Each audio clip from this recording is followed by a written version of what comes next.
बिस्मिल्लाहिर्रहमानिर्रहीम। अस्सलाम वालेकुम। अच्छा बच्चों, हम लोग आज का जो टॉपिक पढ़ने लगे हैं ना, वो इस चैप्टर का एक बहुत ही इम्पोर्टेंट टॉपिक है और एमडी कैट के हवाले से ये इम्पोर्टेंट था।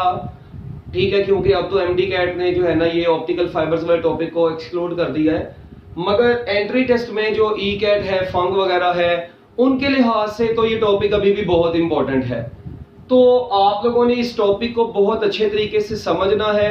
हम लोग इस टॉपिक में एक्चुअली जो पढ़ेंगे वो टोटल इंटरनल रिफ्लेक्शन है और कंटिन्यूस रिफ्रैक्शन है। ठीक है, उसके बाद नेक्स्ट लेक्चर में हम लोग types of optical fibre study करेंगे। ठीक हो गया। अच्छा, अब हमारी बुक में जो टेक्स्ट बुक है ना, उसमें इस टॉपिक का नाम लिखा हुआ है फाइबर ऑप्टिक प्रिंसिपल्स। क्या नाम है बच्चों? Fibre optic principles.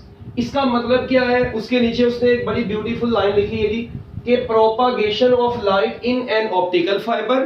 प्रोपागेशन का मतलब होता है प्रोपागेट करना, ट्रेवल करना।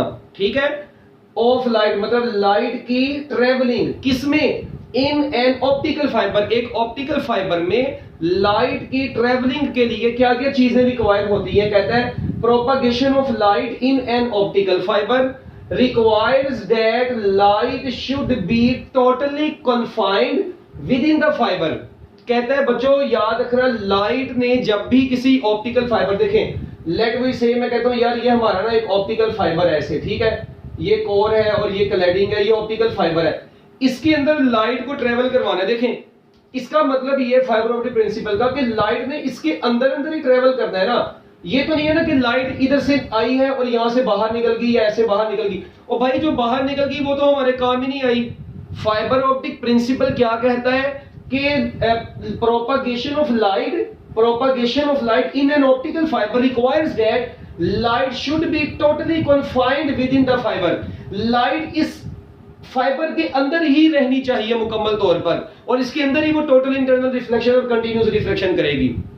इसका मतलब है ऑप्टिकल फाइबर के अंदर ही लाइट को अगर आप लोगों ने कॉन्फाइन करवाना है तो आप लोगों को दो स्टेजेस की जरूरत पड़ती है, दो चीजों की जरूरत पड़ती है, टोटल इंटरनल रिफ्लेक्शन और कंटिन्यूस रिफ्रैक्शन। अच्छा, अब हम लोग इस टोटल इंटरनल रिफ्लेक्शन को या कंटिन्यूस रिफ्रैक्शन, इन दोनों को समझने से पहले हम लोग रिफ्रैक्टिव इंडेक्स को जरूर समझेंगे बच्चों। सबसे पहले इधर इन दोनों चीजों को समझने से पहले आप लोगों को किसकी जरूरत है? एक रिफ्रैक्टिव इंडेक्स के कॉन्सेप्ट को समझने की जरूरत है। अच्छा, अब ये जो रिफ्रैक्टिव इंडेक्स का कॉन्सेप्ट है ये आप लोग अपने मैटर की किताबों में भी पढ़ के आए हुए हैं, मगर बेशक कोई मैटर का बच्चा या एफएससी का बच्चा है वो ये सुन ले, उसको मैक्सिमम रिफ्रैक्टिव इंडेक्स के कॉन्सेप्ट्स वैसे ही क्लियर हो जाएंगे। ठीक है, चलो बच्चों ये देखो, मैं कहता हूं जी आप लोगों को बल्कि ये पता है रिफ्रैक्टिव इंडेक्स जो होता है इसको एन से रिप्रेजेंट करते हैं, ratio of speed of light in air to the speed of light in medium. Speed of light in medium, ratio of speed of light in air to the speed of light in medium is called refractive index. Refractive index का formula जो होता है आपको पता है, speed of light in air c होती है और speed of light in any medium v है। ठीक है, तो एक्चुअली बल्कि ऐसे कर ले, इसको पहले ऐसे लिख ले, speed of light in air, हाँ तो है तो स्पीड, और speed of light in medium. अब speed of light in air को c बोलते हैं और speed of light in medium को हम लोग v का नाम देते हैं। तो बच्चों ये आ गया n is equal to c/v। ये अब आपके पास एक ना बड़ा जबरदस्त किस्म का फार्मूला आ गया रिफ्रैक्टिव इंडेक्स का।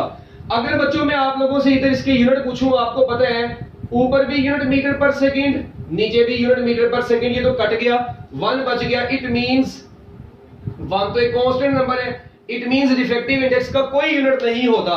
Refractive index has no units, it is dimensionless constant. बच्चों ये डायमेंशनलेस है, ठीक है, ये डायमेंशनलेस है, इसके कोई यूनिट नहीं होते। ठीक है, और ये प्योर नंबर की फॉर्म में आता है आप लोगों के पास। किसकी फॉर्म में आता है? प्योर नंबर की फॉर्म में। और एक चीज और, आप लोगों को मैंने स्पीड ऑफ लाइट का जब टॉपिक पढ़ाया था ना बच्चों, उस टॉपिक में मैंने बताया था कि किसी भी मीडियम में स्पीड ऑफ लाइट एयर से हमेशा कम होती है।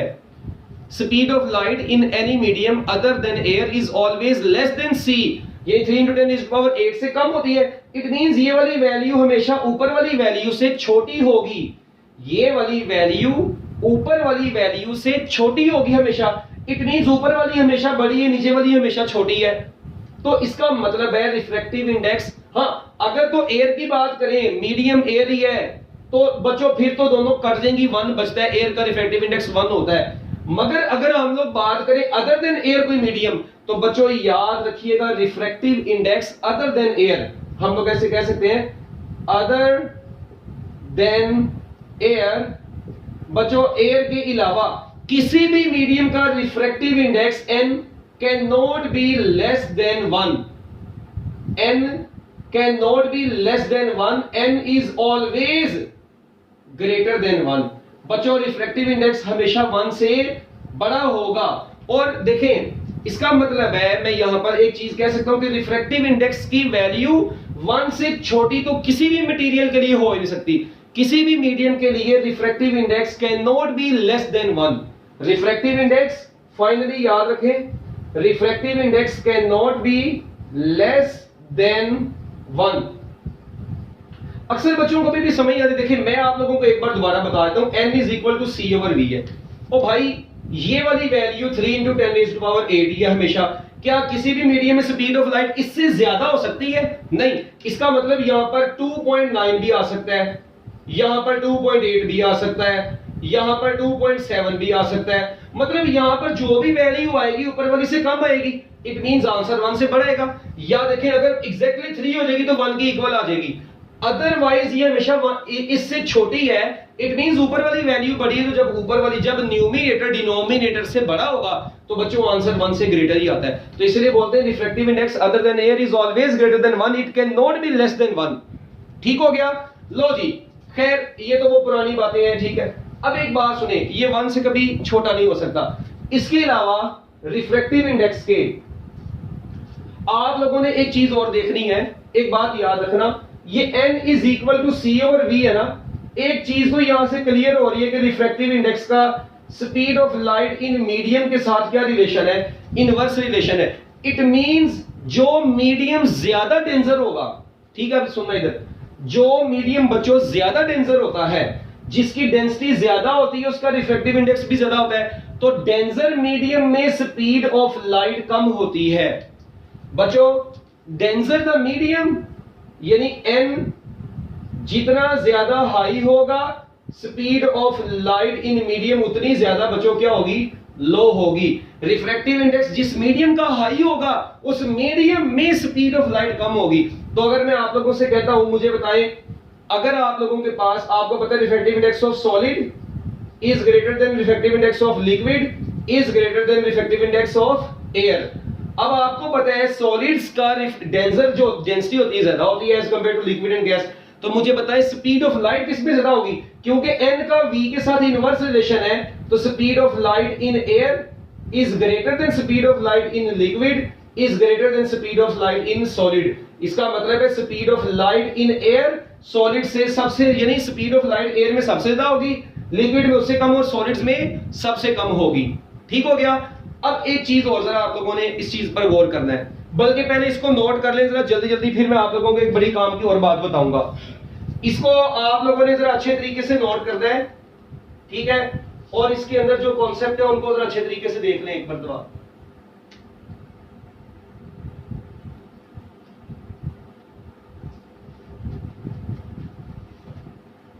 रिफ्रैक्टिव इंडेक्स जिस मीडियम का ज्यादा होगा उस मीडियम में स्पीड ऑफ लाइट उतनी ही क्या होगी? कम होगी। ठीक हो गया? इसका मतलब है अब आप लोगों को वाटर में और ग्लास में, वाटर, ग्लास और एयर, इन तीन चीजों की अगर बात करें, ठीक है, वाटर, ग्लास और एयर की अगर बात करें, तो जरा मुझे ये बताना है। अब देखें, लेट वी से हमारे पास एक साइड पर इधर कोई भी गैस है, कोई भी गैस है, अच्छा इधर वाटर है, और इस सॉलिड की एग्जांपल ग्लास में ले लेते हैं। अब आपको पता है कि ग्लास का जो speed of light in air होगी, ठीक है, एयर में गैसेज है ना, वो तो आपको पता है 3 into 10 raised to power 8 metre पर सेकंड ही है। अच्छा, और उसके बाद speed of light in liquids आपको पता है speed of light in liquid जो होती है बच्चों वो 2.3 इंटू 10⁸ मीटर पर सेकंड होती है, और speed of light in glass जो होती है ना वो याद रखना 2 इंटू 10⁸ मीटर पर सेकंड होती है। तो अब जरा मुझे एक बात बताएं, इधर सबसे ज्यादा, और देखें अब इनमें से रिफ्रैक्टिव इंडेक्स की अगर बात करें ना तो आपको पता है रिफ्रैक्टिव इंडेक्स सबसे ज्यादा ग्लास का होता है, उससे कम लिक्विड का, और उससे कम एयर का। एयर के लिए तो 1 होता है, और लिक्विड के लिए, वाटर के लिए आप लोगों को पता है, यहां पर अगर वाटर की, इधर लिक्विड की जगह पर वाटर लिख लें बेशक आप लोग, ये नहीं, इधर वाटर लिख लें। अब वाटर के लिए आपको पता है रिफ्रैक्टिव इंडेक्स कितना होता है, अभी हम कैलकुलेट भी कर सकते हैं। देखें अब ये आपके पास में ये 3 वैल्यूज हैं जो कि आपने जुबानी याद रखनी है। अब इन तीनों वैल्यूज के लिहाज से आप लोग रिफ्रैक्टिव इंडेक्स कैलकुलेट भी कर सकते हैं। फॉर एग्जांपल मैं आपको कहता हूं यार refractive index of water calculate करें, तो बच्चों refractive index of water calculate करने के लिए करना पड़ेगा C over speed of light in water, ठीक है ना, speed of light in air to the speed of light in water. तो बच्चों मेरी बात सुनिए, ये ऊपर 3 इंटू 10⁸ आएगा, और वाटर में स्पीड कितनी है 2.3 इंटू 10⁸। जब आप लोग इसको सॉल्व करते हैं तो ऑलमोस्ट 1.33 आता है। इट मींस वाटर का रिफ्रैक्टिव इंडेक्स 1.33 है। तो बच्चों आप लोगों के पास वाटर का रिफ्रैक्टिव इंडेक्स कैलकुलेट हो गया है, और मेरा ख्याल इसमें कोई भी चीज मुश्किल नहीं है। तो इसी तरह आप लोग किसी भी मटेरियल का रिफ्रैक्टिव इंडेक्स कैलकुलेट कर सकते हैं। किसी भी मीडियम का रिफ्रैक्टिव इंडेक्स कैलकुलेट करना है, उस मीडियम की स्पीड को नीचे रखना है और स्पीड ऑफ लाइट को ऊपर रखना है, दोनों को डिवाइड करवा दें, आपके पास उस मीडियम का रिफ्रैक्टिव इंडेक्स आ जाएगा। इसको नोट करें, रिफ्रैक्टिव इंडेक्स ऑफ, ठीक है जी, glass, refractive index of water. अब वाटर का तो आप लोगों ने निकाल लिया, इसी तरह अब आप लोग बच्चों ग्लास का भी निकाल सकते हैं रिफ्रैक्टिव इंडेक्स। देखें ग्लास का रिफ्रैक्टिव इंडेक्स कैसे निकालना है, इसका तरीका क्या है, refractive index of glass is equal to C over refractive अपना speed of light in glass. लो जी, ये है 3 इंटू 10⁸, ये ग्लास में कितनी है 2 इंटू 10⁸। तो बच्चों जब आप लोग इसको कैलकुलेट करते हैं तो आंसर आता है 1.5। तो वैसे ही याद रख लो बच्चों, अब ग्लास का रिफ्रैक्टिव इंडेक्स कितना आ गया है 1.5 आ गया है। इसका मतलब वाटर का रिफ्रैक्टिव इंडेक्स 1.33 है, ग्लास का रिफ्रैक्टिव इंडेक्स 1.5 है, और एयर का रिफ्रैक्टिव इंडेक्स 1 होता है। तो मैं इधर इनकी वैल्यूज वैसे ही लिख देता हूं ताकि आप लोगों को याद रहे। इसके लिए n की वैल्यू बच्चों 1 होती है, इसके लिए n की वैल्यू वाटर के लिए 1.33 होती है, और बच्चों इसके लिए n की वैल्यू 1.5 होती है। तो वाटर का रिफ्रैक्टिव इंडेक्स 1.33, ग्लास का रिफ्रैक्टिव इंडेक्स 1.5, एयर का रिफ्रैक्टिव इंडेक्स, क्योंकि एयर की बात करेंगे speed of light in air divided by speed of light in air, वो तो कर लेंगे तो आंसर तो 1 आ जाएगा। तो एयर का रिफ्रैक्टिव इंडेक्स बच्चों 1 होता है, ग्लास का 1.5 होता है, और वाटर का 1.33 होता है। लो बच्चों ये था आपका भी रिफ्रैक्टिव इंडेक्स से रिलेटेड कॉन्सेप्ट। अब हम लोग थोड़ा सा आगे चलते हैं। रिफ्रैक्टिव इंडेक्स के बाद अगली बात क्या है, देखें भाई आप लोगों को इस चीज का पता है क्रिटिकल एंगल। अच्छा अब एक हो गया refractive index, denser medium, rare medium. इसका मतलब जो मीडियम, ठीक है जी, रिफ्रैक्टिव इंडेक्स जिसका ज्यादा होगा वो मीडियम उतना ही ज्यादा डेंजर होगा। ये तो बात डन होगी ना, जो मीडियम का रिफ्रैक्टिव इंडेक्स ज्यादा होगा वो मीडियम उतना ही ज्यादा डेंजर होगा। इट मींस आपके पास दो मीडियम है, एक है डेंजर मीडियम और एक है रेयर मीडियम। तो बच्चों जो डेंजर मीडियम होगा उसकी डेंसिटी ज्यादा होगी, उसका n हाई होगा, और जो बच्चों रेयर मीडियम होता है उसकी डेंसिटी क्या, उसकी क्या नाम है, डेंसिटी कम होगी, उसका रिफ्रैक्टिव इंडेक्स लो होगा। लो जी ये दो कॉन्सेप्ट अब हमारे बड़े यूज होने हैं। देखें अगर मैं अब आप लोगों के सामने बात करता हूं वाटर की और ग्लास की, ठीक है, किसकी बात करता हूं, वाटर की और ग्लास की, तो ऑब्वियस ही बात है water is liquid, glass is solid. Solid की डेंसिटी ज्यादा है तो लिहाजा वो ज्यादा डेंजर होगा, उसका रिफ्रैक्टिव इंडेक्स ज्यादा होगा। अच्छा अब एक चीज और आपने देखा भी था, अभी ज्यादा आया था, 1.5 आया था।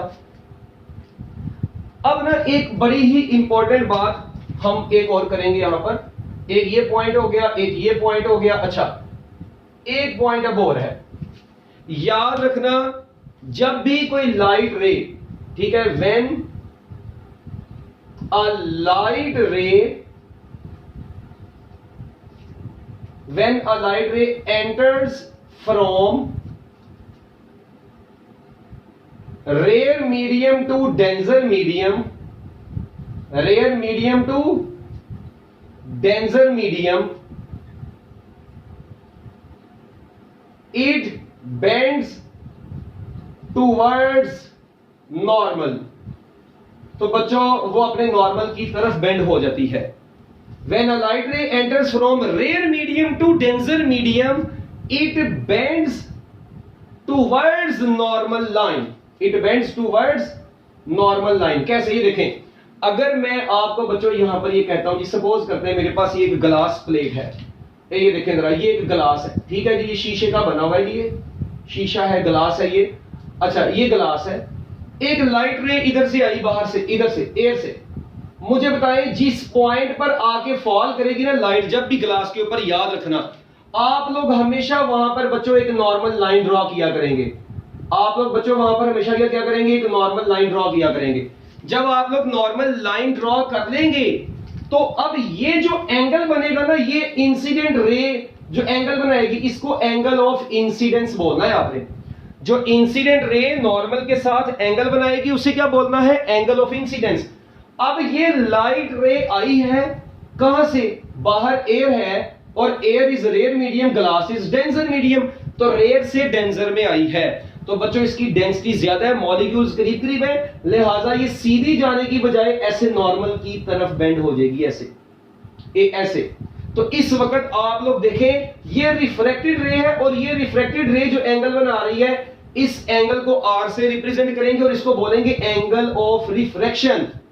बच्चों इसे क्या बोलेंगे? Angle of refraction. तो देखें, जब भी देखें ऐसे सीधी जाने की बजाय ये थोड़ी सी ऐसे बेंड हो गई है नॉर्मल की तरफ। और एक चीज और, क्या जितना एंगल ऑफ इंसिडेंस था उतना ही एंगल ऑफ रिफ्रैक्शन है? नहीं, बल्कि हम लोग ये कह सकते हैं कि जब लाइट रे कहां से आ रही है? रेयर से डेंसर में आ रही है। बच्चों रेयर से डेंसर में आ रही है, तो एक कॉन्सेप्ट और आप लोगों के सामने आ गया कि angle of incidence angle of refraction से बड़ा होगा। बच्चों angle of incidence angle of refraction से क्या होगा? बड़ा होगा। अच्छा, फिर उसके बाद एक चीज और है यहां पर, अभी वक्ती तौर पर मैं उसका फार्मूला बताने लगा हूं। अक्सर बच्चों को ना रिफ्रैक्टिव इंडेक्स का ना फार्मूला नहीं याद होता। रिफ्रैक्टिव इंडेक्स का ना एक फार्मूला और भी है, n is equal to sine, ये रेशियो ऑफ साइंस होती है। अच्छा, अब बच्चे कहते हैं सर ऊपर आई आएगा या आर आएगा, ये हमें नहीं पता। मैं आपको इसका एक 2 नंबर तरीका बताता हूं। देखें, n कभी 1 से छोटा नहीं हो सकता, एक बात, इसको 1 से बड़ा ही रखना है, ग्लास में आ गया। अच्छा, इसका मतलब ऊपर वो वाला एंगल साइन के साथ रखेंगे जिसका आंसर बड़ा आएगा, नीचे वो वाला एंगल रखेंगे जिसका आंसर उससे छोटा है।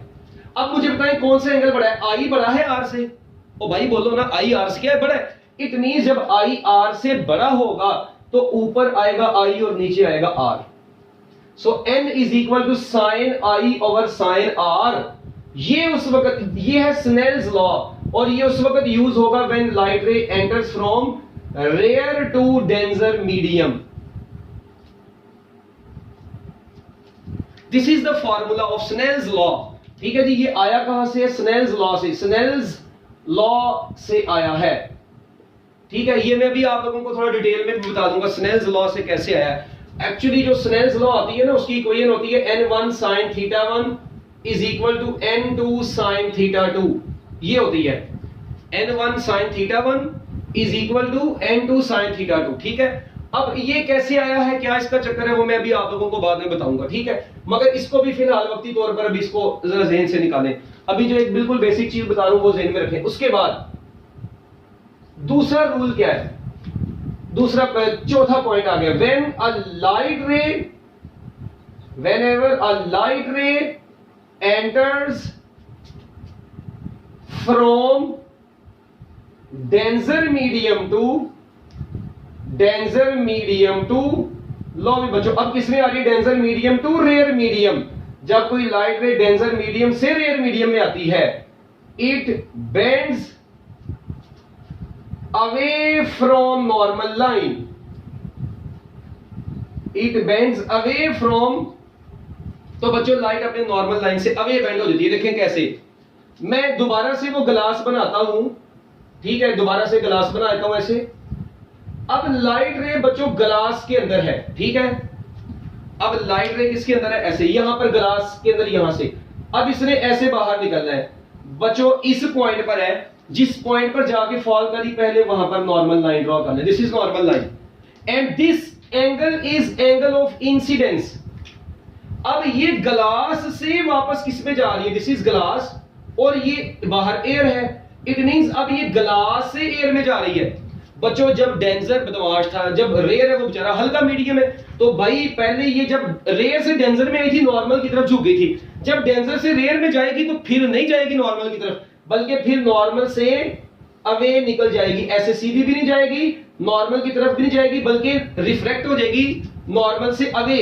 और यहां पर जब ये रिफ्रैक्ट होगी तो बच्चों ये एक एंगल बना है, this angle is known as angle of refraction. और अब यहां से एक चीज क्लियरली नजर आ रही है, इस केस में जो R है ना बच्चों वो I से बड़ा बन गया है। इस केस में angle of refraction is greater than angle of incidence. तो एक बात याद रखनी है, इस केस में रिफ्रैक्टिव इंडेक्स का फार्मूला क्या होगा, n इज इक्वल टू, हाँ जी, साइन ओवर साइन तो आएगा। अब रोला है I ओवर R का, तो मैंने बताया था जो सा एंगल बना होगा वो ऊपर आएगा। अब कौन बना है, R बना है, तो बच्चों ये आ जाएगा sine R over sine I। So this is the formula of Snell's law when light ray enters from denser medium to rare medium. When a light ray enters from denser to rare medium, then refractive index is equal to sin R over sin I. These are the very basic concepts to understand total internal reflection. तो बच्चों अभी मैं total internal reflection की तरफ जाने वाला हूं तकरीबन, ठीक है।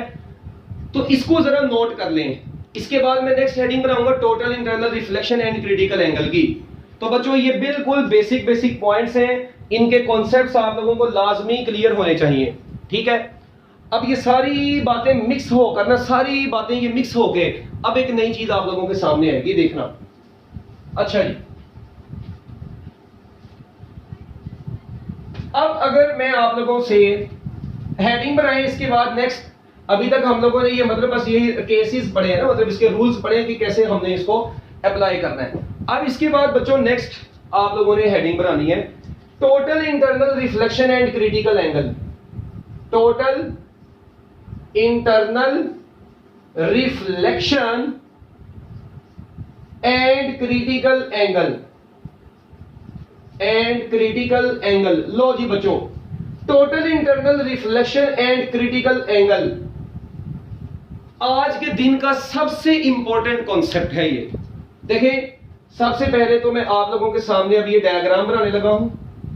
ये मेरे पास ग्लास है, ठीक है जी।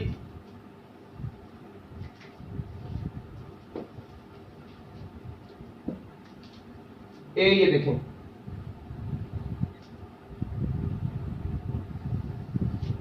ये ग्लास शीट है बच्चों एक, ठीक है, शीशे की बनी हुई। इस पॉइंट पर इधर लेट वी से, इधर से कहीं से लाइट रेज आ रही है, ठीक हो गया। अच्छा, अब मैं यहां पर डिफरेंट लाइट रेज बनाता हूं। लेट वी से एक लाइट रे इधर आई, इस पॉइंट पर आके फॉल की। मुझे ये बताएं, ये ग्लास है बच्चों, ये ग्लास है और बाहर क्या है, एयर है। अब एयर रेयर मीडियम है, ग्लास डेंजर मीडियम है। लाइट रे बच्चों डेंजर से कहां पर जा रही है, रेयर में। अभी मैं आपको रूल बता के आया था कि जब लाइट रे डेंजर से रेयर में जाती है तो वो अपने नॉर्मल से अवे चली जाती है। उसका नॉर्मल अगर मैं ऐसे ड्रॉ करना भी चाहूं ना, तो ये देखें, ये नॉर्मल लाइन में ऐसे ड्रॉ करता हूं ये, बट लाइट रे नॉर्मल से अवे चली गई है, ठीक है। एक बात तो यहां पर ये डन होगी कि whenever a light ray will enter from denser to rare medium, it bends away from the normal line. Okay, अच्छा, अगर मैं इधर से बच्चों एक और लाइट रे अब निकालता हूं, यहां से ये ले, एक और लाइट रे आई, अब वो सपोज करें इस पॉइंट पर आके फॉल कर रही है, तो बच्चों ये और ज्यादा बेंड हो जाएगी। वो कैसे, वो मैं भी आपको बताता हूं, इसका क्या तरीका है याद रखने का। ये इधर आ गई, ठीक है। अच्छा, उसके बाद कुछ इस तरीके से हुआ कि एक लाइट रे इधर आई, फिर एक लाइट रे इधर गई। अच्छा, अब यहां पर ना एक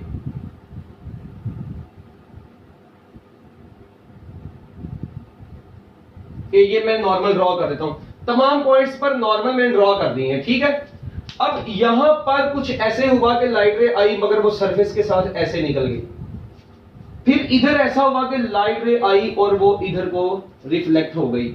अच्छा, अब मैंने ना ये 4 डायग्राम्स आपके सामने ड्रॉ की हैं, पहले जरा इनके ऊपर आप लोग नजर दौड़ा लें एक मर्तबा। हुआ क्या इस डायग्राम में,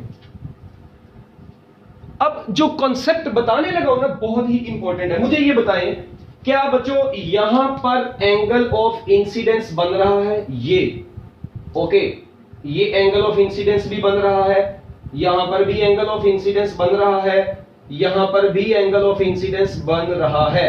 बच्चों ये इंसिडेंट रे है, ये अंदर सारी ये वाली, ये चारों 1 2 3 4, ये चारों की चारों इंसिडेंट रे में चारों के एंगल शो कर दिए हैं। बस एक बात बताएं, क्या इन तमाम का एंगल एक जैसा है? नहीं, इसका एंगल ऑफ इंसिडेंस कम है, इसका एंगल ऑफ इंसिडेंस थोड़ा सा ज्यादा है, इसका एंगल ऑफ इंसिडेंस और ज्यादा है, इसका एंगल ऑफ इंसिडेंस इन सबसे ज्यादा है। इसका मतलब जैसे जैसे इधर आए हैं एंगल ऑफ इंसिडेंस बढ़ता गया है। अच्छा, आपको याद है मैंने अभी इससे पहले केस बताया था कि जब लाइट रे रेयर से डेंसर से रेयर में जाती है तो नॉर्मल से अवे चली जाती है, याद है आपको? ऐसी ये नॉर्मल लाइन थी। इसका मतलब ये एंगल ऑफ इंसिडेंस है, ये एंगल ऑफ रिफ्लेक्शन है। एंगल ऑफ रिफ्लेक्शन अभी यहां पर बन रहा है, ये आई जितना होगा आई से छोटा होगा या आई से बड़ा होगा? ऑब्वियस सी बात है ये आर आई से ज्यादा होगा। इसका मतलब अगर यहां पर आई ज्यादा हो गया पहले से, तो यहां पर आर पहले से और ज्यादा हो जाएगा। वेरी इंटरेस्टिंग कॉन्सेप्ट, दोबारा सुनना। यहां पर आई है तो आर भी है, ये वाला आर इस वक्त इस आई से बड़ा है। एक तो बात ये तो हमें पता है कि आर हमेशा आई से बड़ा होगा डेंसर से रेयर में, मगर अगर इधर से इधर आए आई बढ़ा है तो भाई ये आर तो उतना ही रहेगा, ये भी बढ़ जाएगा, मगर ये इससे ज्यादा अमाउंट से बढ़ेगा। इस और यहां पर आई और बढ़ गया है और आर और ज्यादा बढ़ गया, और एक वक्त आ गया कि बच्चों ये आर जो है ना 90 डिग्री पर पहुंच गया। जरा सुनना गौर से। अब बच्चों ये एंगल ऑफ इंसिडेंस बढ़ता जा रहा है, इधर से एंगल ऑफ रिफ्लेक्शन बढ़ता गया, मगर अभी आई जो है एंगल ऑफ इंसिडेंस 90 पर नहीं पहुंचा कि एंगल ऑफ रिफ्लेक्शन पहले ही 90 पर पहुंच गया है। तो एक बात तो यहां पर होगी, और उसके बाद आप लोग देख रहे हैं कि लाइट उसके बाद वापस मतलब अपने मीडियम में से दूसरी तरफ नहीं गई बल्कि अपने मीडियम में वापस आ गई है, और इसका मतलब यहां पर रिफ्लेक्शन नहीं, यहां पर रिफ्लेक्शन हो गई है, और ये जो आर होगा ये एंगल ऑफ रिफ्लेक्शन होगा। एक बात सुने, अब एक बात सुनना, यहां से तो ये रिफ्लेक्ट हो गई है, यहां से ये पैरेलल टू सरफेस हो गई थी, यहां से ये रिफ्लेक्ट होती जा रही थी। अब हो क्या रहा है, हो क्या रहा है यहां पर, वो अब आप लोगों ने समझना। देखें इधर तक ना, इधर तक पहले ये 2 केस में इधर इसको डिस्कस करते हैं, उसके बाद एक केस हमारे पास ये आया है, ठीक है, ओके, और बच्चों एक केस अब ये आया है। आप लोग गौर करें, इनमें क्या था, इनमें आर आई से तो बढ़ा था, मतलब एंगल ऑफ इंसिडेंस के बढ़ने से एंगल ऑफ रिफ्लेक्शन तो बढ़ता जा रहा था, ठीक है। अच्छा, इसका मतलब है कि लाइट रे यहां से रिफ्लेक्ट हो रही है, इसमें क्या हो रही है, यहां पर अभी तक रिफ्लेक्शन शो हो रही है। इस पॉइंट पर क्या हुआ है, तीसरे वाले पर, इस पर भी याद रखना, अक्सर बच्चे भूल जाते हैं, ये भी लाइट रिफ्लेक्ट हुई है, बट ये रिफ्लेक्शन पता कैसी हुई है, इधर लिखेंगे reflection parallel to surface of glass. बच्चों सरफेस ऑफ ग्लास के पैरेलल रिफ्लेक्शन हो गई है, और इधर क्या हो गई है, लाइट की रिफ्लेक्शन हो गई है। अभी तक मैंने ये ऑब्जर्व किया, इन दोनों पर रिफ्लेक्शन थी, ये भी रिफ्लेक्शन है मगर parallel to surface of earth है, और ये बच्चों क्या है, रिफ्लेक्शन है। तो एक बात याद रखना, एक बात सुनना जरा गौर से, बड़ी इंटरेस्टिंग चीज बच्चों, वो एंगल ऑफ इंसिडेंस, ठीक, इसको मैं जरा बाहर निकालने लगा हूं, यहां पर मैं इधर एक डेफिनेशन लिखने लगा हूं, the angle of incidence, the angle of incidence for which the angle of incidence, for which angle of reflection,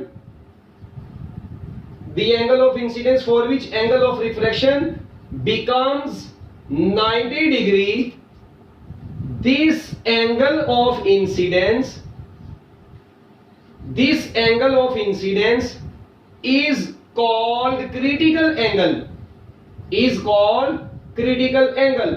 बच्चों ऐसा एंगल ऑफ इंसिडेंस जिस एंगल ऑफ इंसिडेंस पर एंगल ऑफ रिफ्रैक्शन 90 डिग्री बन जाए, उस एंगल ऑफ इंसिडेंस का नाम है क्रिटिकल एंगल।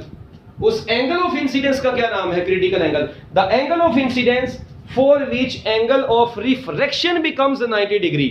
इट मींस, ये देखिए मैं इसको ऐसे लिख सकता हूं, the angle of incidence for which angle of refraction becomes 90 degree, this angle of incidence is called critical angle. This angle of incidence is called critical angle. तो बच्चों इस एंगल ऑफ इंसिडेंस का नाम क्या है? क्रिटिकल एंगल है।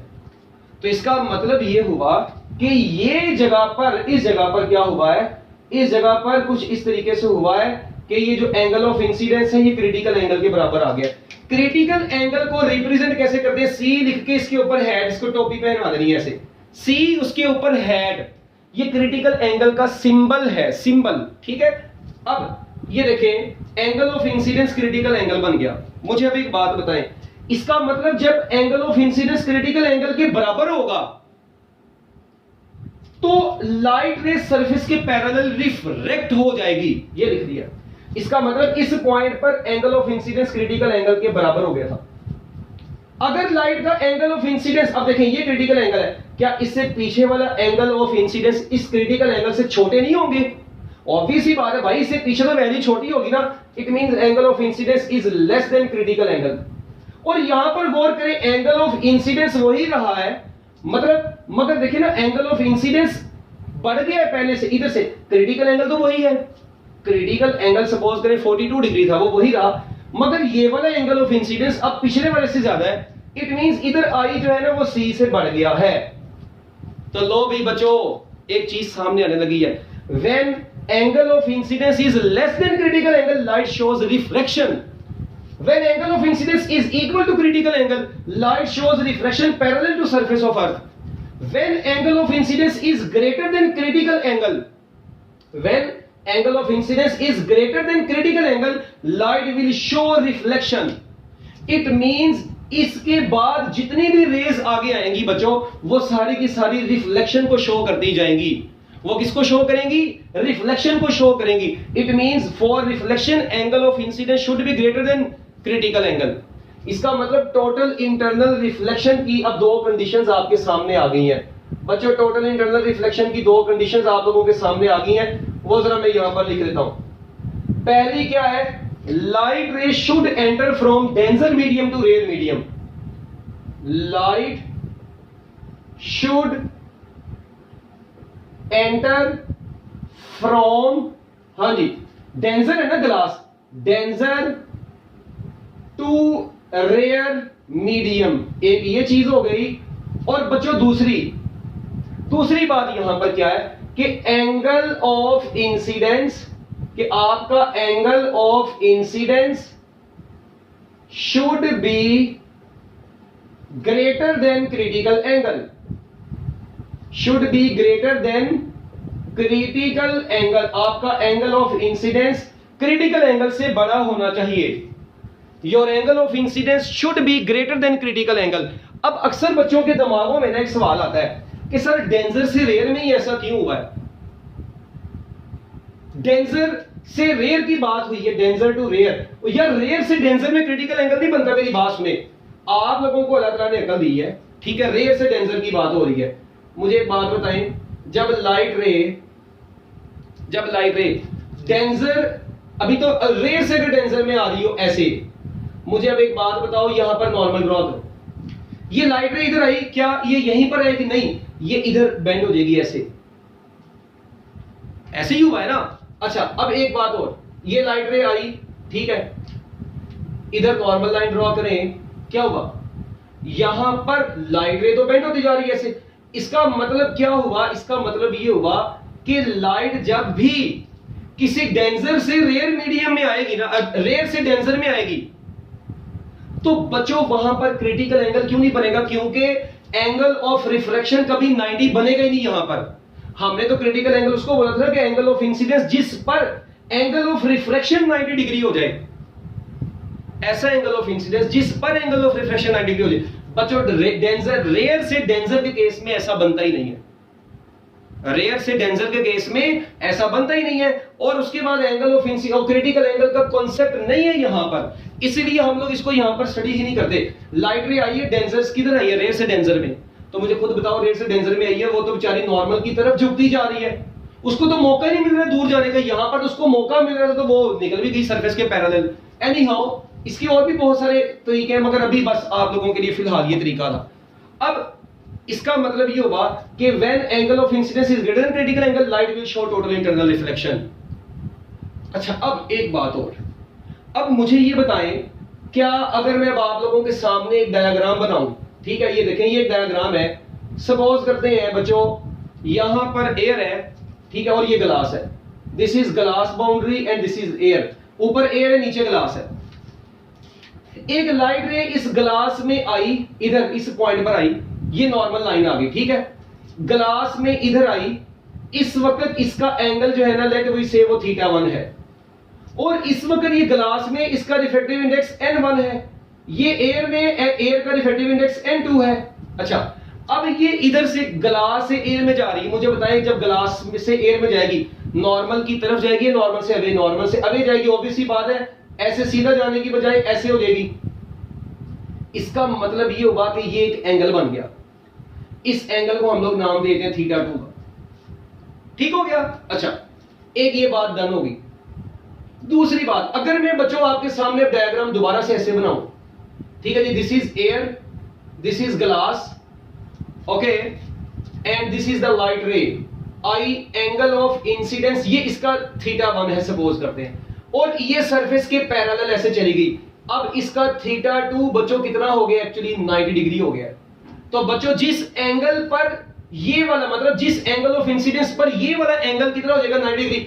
इसी angle of incidence को क्या बोलेंगे? क्रिटिकल एंगल नहीं बोलेंगे, θc। तो बच्चों इसी एंगल ऑफ इंसिडेंस को क्रिटिकल एंगल बोल देंगे। इधर रिफ्रैक्टिव इंडेक्स कितना है? n1, इधर रिफ्रैक्टिव इंडेक्स कितना है? n2।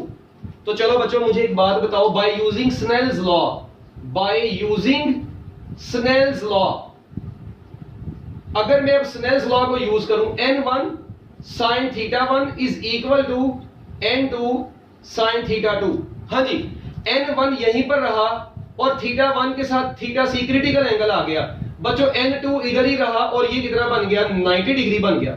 θ2 कितना बन गया था? ये देखें, अगर आप लोग यहां पर गौर करें भाई, θ2 90 डिग्री है, θ1 क्रिटिकल एंगल है, डन हो गया। अच्छा, अब एक चीज जरा बड़ी आप लोगों ने जो गौर से सुननी है, वो क्या है?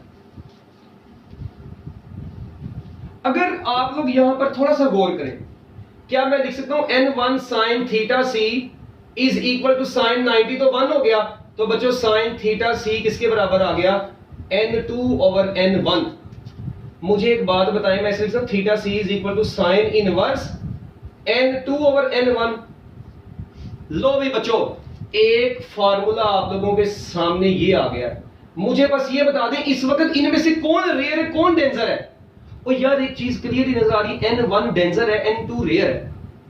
इट मींस ऊपर जो रिफ्रैक्टिव इंडेक्स है ये रेयर मीडियम का है, नीचे जो रिफ्रैक्टिव इंडेक्स है बच्चों ये किसका है? डेंजर मीडियम का है। तो बच्चों मैं इसका एक शॉर्टकट भी बना सकता हूं। मैं जनरली इसको ऐसे भी लिख सकता हूं, θc is equal to sin inverse refractive index of rare medium over refractive index of denser medium. जाओ क्या याद करोगे? ये refractive index of rare over refractive index of denser is equal to, ठीक है जी, sin θc।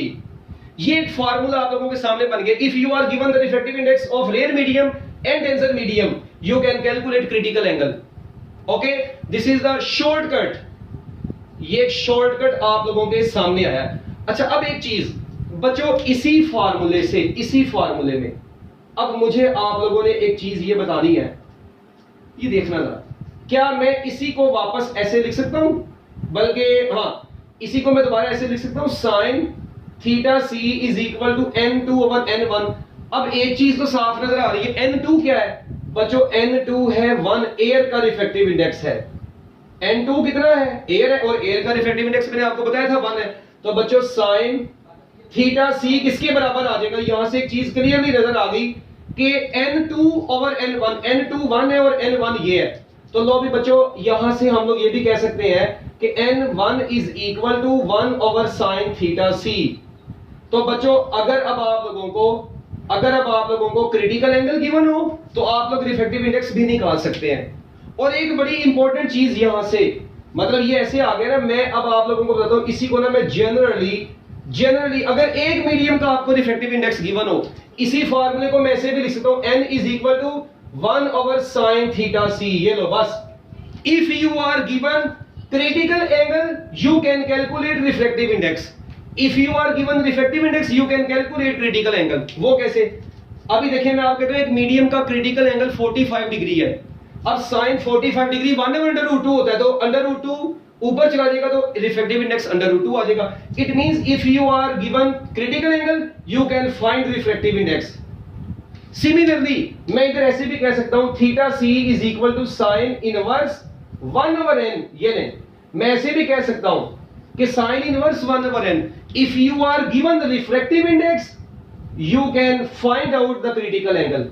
तो बच्चों ये सारे के सारे अब एमसीक्यूज हैं। अगर आपको रिफ्रैक्टिव इंडेक्स गिवन हो आप लोग क्रिटिकल एंगल निकाल सकते हैं, अगर आप लोगों को क्रिटिकल एंगल गिवन हो आप लोग रिफ्रैक्टिव इंडेक्स निकाल सकते हैं। तो ये आप लोगों के सामने आ गए हैं, ठीक है।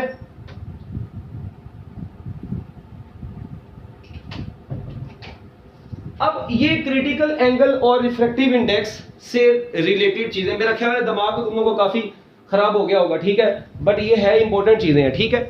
क्रिटिकल एंगल और रिफ्रैक्टिव इंडेक्स, ठीक है, इनके दरमियान में रिलेशन कैसे निकालना है। अब देखिए मैं अगर आप लोगों के सामने एक एमसीक्यू रखता हूं छोटा सा, ठीक है, अब आप लोग मुझे इन एमसीक्यूज के आंसर बताएंगे। और एक बात और याद रखना है, ये जितनी भी चीजें मैं आपको बता रहा हूं ना, ये खास तौर पे ये मैथमेटिकल कॉन्सेप्ट ये आपके न्यूमेरिकल्स में भी बहुत ज्यादा यूज होने हैं।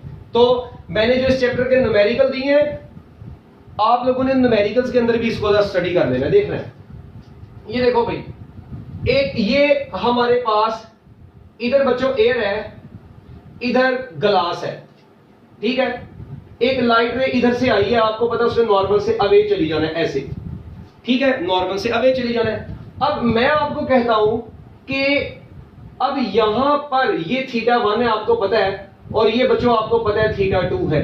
एक तो ये बात डन होगी, ये तो आप सबको पता है θ1 θ2 है, ठीक है। अब मैं आप लोगों को कहता हूं कि आप लोगों ने क्या काम करना है, θ1 और θ2 अगर मैं आपको ये दोनों दे दूं, ठीक है, और इसका रिफ्रैक्टिव इंडेक्स n1 है, इसका रिफ्रैक्टिव इंडेक्स n2 है, तो पहले तो मुझे बताएं स्नेल्स लॉ इसके लिए क्या बनेगा। बच्चों ये बनेगा n1 sin θ1 is equal to n2 sin θ2। ये लो, ये इक्वेशन है इसके लिए ना, मतलब n1 sin θ1 is equal to n2 sin θ2, ठीक है, ये इसकी इक्वेशन आ गई है। अब एक चीज आप लोगों ने जरा अपने माइंड में जो रखनी है, इसी फॉर्मूले में अब आप लोग θ1 θ2 को चेंज करते जाएं तो आप लोग n1/n2 की रेशो भी निकाल सकते हैं, ठीक है, मतलब रिफ्रैक्टिव इंडेक्स। तो ये न्यूमेरिकल्स में ये कॉन्सेप्ट यूज हुआ है और आपको ये वहां पर मिलेगा भी, ठीक है। अब इसी को बाद में स्नेल्स लॉ को अगर हमने ऐसे लिखा था, उसके बाद हम लोगों ने बच्चों अब जो फार्मूला इसका बाद में पढ़ा कि जब क्रिटिकल एंगल बन गया, आपको याद होगा रिलेशन, इसका मतलब एक जनरल फार्मूला बन गया, relation between refractive index and critical angle. ये लो, अगर रिफ्रैक्टिव इंडेक्स और क्रिटिकल एंगल के दरमियान का रिलेशन अगर आपसे पूछा जाए तो वो था n इज इक्वल टू 1/, ये देखें इधर निकाला था बल्कि इरेज कर दिया, n is equal to 1/sin critical angle, ये था, ठीक है। और क्रिटिकल एंगल किसके बराबर आया था, sin इनवर्स 1/n। ये लो, sin इनवर्स 1/n, या बच्चों क्या आया था, n is equal to 1/sin inverse. ये आपके पास फॉर्मूलाज आ गए थे। अब इनमें जो हमने चीज गौर करनी है, अब मैं आप लोगों को डिफरेंट मटेरियल्स के रिफ्रैक्टिव इंडेक्स देकर क्रिटिकल एंगल उनके पूछूंगा, ठीक हो गया। लो जी, मैं आपको कहता हूं फाइंड आउट क्रिटिकल एंगल, ठीक है जी, कैलकुलेट क्रिटिकल एंगल। किस किस के लिए अब आप लोगों ने कैलकुलेट करना है, ठीक है जी। नंबर 1 एयर के लिए कैलकुलेट करना है, नंबर 2 वाटर के लिए कैलकुलेट करना है, और नंबर 3 ग्लास के लिए कैलकुलेट करना है। लो जी, अब ये मैं आपको पहले बता चुका था, हाँ जी, इसको अब आप लोगों ने कैसे कैलकुलेट करना है? सबसे पहले आप लोगों को फार्मूला पता है, एयर के लिए अगर कैलकुलेट करना है, क्रिटिकल एंगल करना है, तो critical angle is equal to, ठीक है, थीटा सी भी लिख सकते हैं, सी क्रिटिकल भी लिख सकते हैं, साइन इनवर्स, अब 1 ओवर, हाँ जी, एयर का रिफ्रैक्टिव इंडेक्स 1 होता है और साइन इनवर्स 1 बच्चों जो होता है वो 90 डिग्री होता है। तो याद रखना है critical angle for air is 90 degree. लो भाई, एक तो ये चीज आ गई। अच्छा, उसके बाद वाटर की तरफ चलते हैं। अब वाटर की अगर बात करते हैं, critical angle is equal to sine inverse 1 over, हाँ जी, वाटर का रिफ्रैक्टिव इंडेक्स कितना था? 1.33। तो बच्चों जब आप लोग इसको कैलकुलेट करते हैं तो कैलकुलेटर आप लोग अपने भी इस्तेमाल कर लें, मैं भी कर देता हूं। शिफ्ट दबा के साइन दबाएंगे, शिफ्ट साइन दबाएंगे, ब्रैकेट आ जाएगी। उस ब्रैकेट में 1 डिवाइडेड बाय 1.33 लिखेंगे, ब्रैकेट को क्लोज करेंगे। ठीक है बच्चों, तो आपके पास 48.7 के करीब, 48.7 degree which is approximately equal to 49 degree almost. तो बच्चों याद रखना है वाटर का क्रिटिकल एंगल ऑलमोस्ट कितना बनता है? 49 डिग्री। कैलकुलेट हो गया। इसी तरह किसका कैलकुलेट कर लें? ग्लास का critical angle is equal to sine inverse 1 over 1.5, क्योंकि ग्लास का रिफ्रैक्टिव इंडेक्स 1.5 था, तो यहां से जब आप लोग इसका साइन इनवर्स 1 ओवर 1.5 कैलकुलेट करेंगे, क्या करना है? शिफ्ट दबाना है, ठीक है, शिफ्ट साइन ब्रैकेट में 1 डिवाइडेड बाय 1.5 ब्रैकेट क्लोज। ठीक है, तो बच्चों ये 41.8 डिग्री आंसर आता है, 41.8 degree which is approximately equal to 42 degree. But आपकी बुक वाले ने 41.8 चलाया, इसलिए मैं भी फिलहाल यही चलाने लगा हूं। लो जी बच्चों, ये आपके पास ग्लास का क्रिटिकल एंगल, एयर का क्रिटिकल एंगल और वाटर का क्रिटिकल एंगल आ गया है। तो अब आप लोग ये देखें, आप लोगों के पास इनके क्रिटिकल एंगल्स आ गए हैं। तो मैं वैसे ही आपको अब एक टेबल याद करवाता हूं। देखें, आप लोगों ने एयर के लिए, ठीक है, आप लोगों ने वाटर के लिए, आप लोगों ने ग्लास के लिए स्पीड ऑफ लाइट बतानी है। ठीक है जी, स्पीड ऑफ लाइट एक साइड पर लिखनी है, एक साइड पर आप लोगों ने इनका रिफ्रैक्टिव इंडेक्स लिखना है, ठीक है, और एक साइड पर आप लोगों ने इनका क्रिटिकल एंगल लिखना है। अब एक साइड पर क्रिटिकल एंगल आएगा, एक साइड पर इनकी स्पीड आएगी। लो जी, ये सारा टेबल आप लोग मुकम्मल कर लेंगे तो आप लोगों को मैं समझूंगा कि आप लोगों को चीजें आ गई। देखें, सबसे पहले speed of light in air अभी बताई थी 3 × 10⁸ मीटर पर सेकंड। डन हो गया। Speed of light in water, हाँ जी, वो बोलो भाई, speed of light in water कितनी थी? 2.3 × 10⁸ मीटर पर सेकंड। और बच्चों ग्लास में थी 2 × 10⁸ मीटर पर सेकंड, ऐसे ही था। अच्छा, रिफ्रैक्टिव इंडेक्स एयर का 1 आया था, वाटर का कितना आया था? 1.33 और ग्लास का आया था 1.5। ठीक हो गया। उसके बाद आप लोगों ने फाइनली क्रिटिकल एंगल अब निकाले। क्रिटिकल एंगल एयर का कितना आया? 90 डिग्री। वाटर का कितना आया बच्चों? 49 डिग्री। ठीक है, और 49 डिग्री इसका आया और उसके बाद इसका आया 41.8 डिग्री। बच्चों एक चीज यहां पे क्लियर है, एक चीज यहां पर क्लियर है, जिस मीडियम का, ठीक है जी, ये देखें जरा, रिफ्रैक्टिव इंडेक्स ज्यादा है ना, जिस मीडियम का रिफ्रैक्टिव इंडेक्स ज्यादा उसका क्रिटिकल एंगल कम है। और यहां से भी नजर आ रहा है कि एन का क्रिटिकल एंगल से इनवर्स रिलेशन है। तो जिस मीडियम का क्रिटिकल एंगल ज्यादा होगा उसका रिफ्रैक्टिव इंडेक्स, उसका क्रिटिकल एंगल कम होगा और उसकी स्पीड ऑफ लाइट भी क्या होगी? कम होगी। इसका मतलब जिस मीडियम का रिफ्रैक्टिव इंडेक्स कम है उसका क्रिटिकल एंगल और उसकी स्पीड ऑफ लाइट ज्यादा है।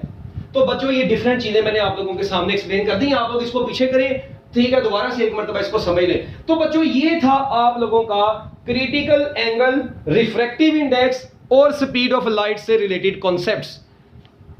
मैंने ये जितनी भी बातें की हैं अभी तक बच्चों, ये सारी आपकी एफएससी लेवल की बातें की हैं। ठीक है, ये सारी की सारी बातें आपके एफएससी लेवल से हैं। ठीक है, आपकी बुक से हटकर नहीं है। लो बच्चों, अब हम लोग आगे चलते हैं टाइम को जाया किए बगैर।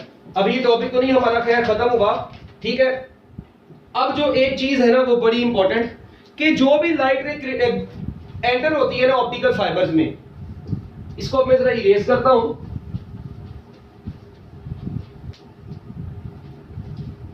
अच्छा जी, अगर मैं अब आप लोगों को ये कहता हूं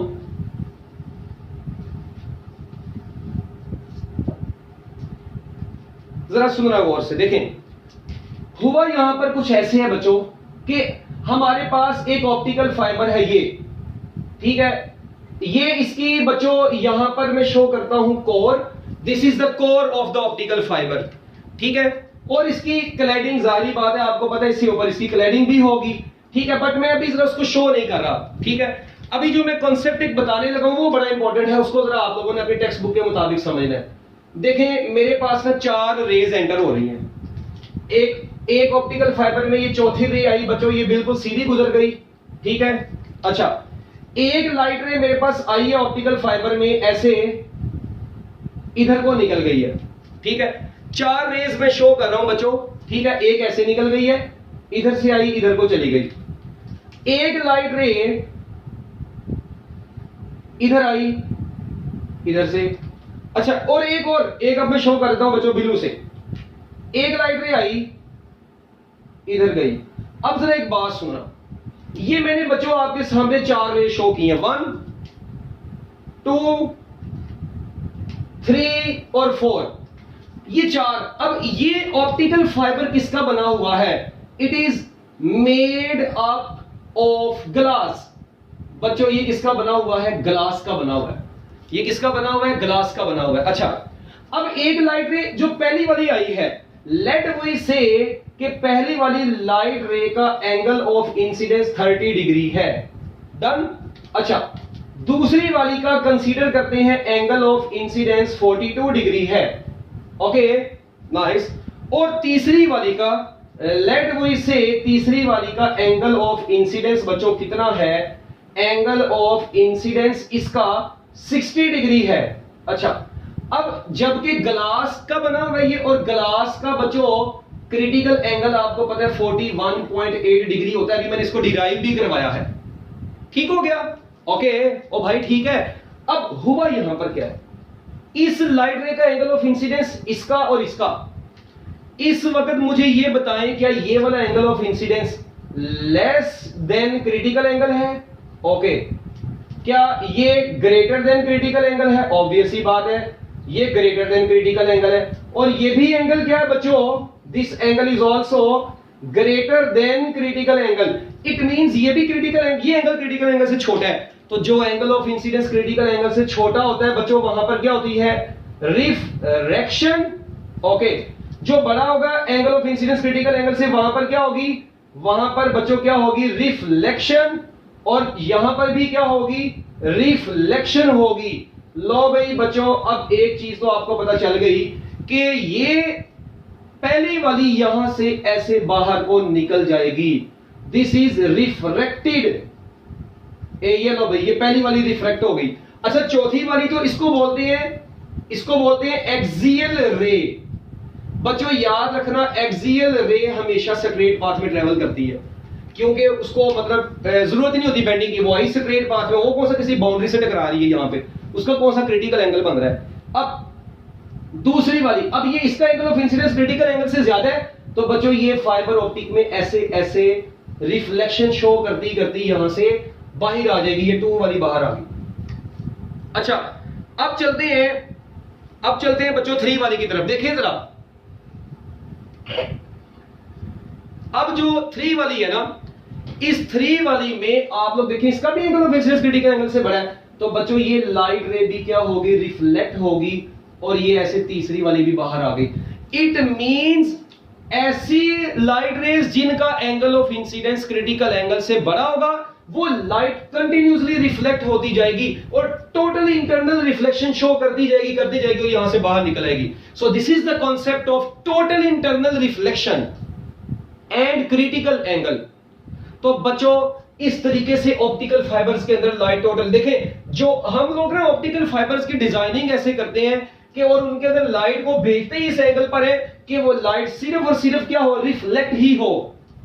Light should be totally confined within the optical fiber. This is optical fiber principle and this is total internal reflection. So these are the concepts of total internal reflection, Snell's law, refractive index, critical angle, speed of light in air, speed of light in medium. तो बच्चों अब इसका दूसरा part है continuous refraction। वो मैं आपको जब टाइप्स ऑफ ऑप्टिकल फाइबर्स पढ़ाऊंगा उसके साथ ही वो बताऊंगा, फिर आप लोगों को वो ज्यादा अच्छा समझ आएगा। ठीक हो गया?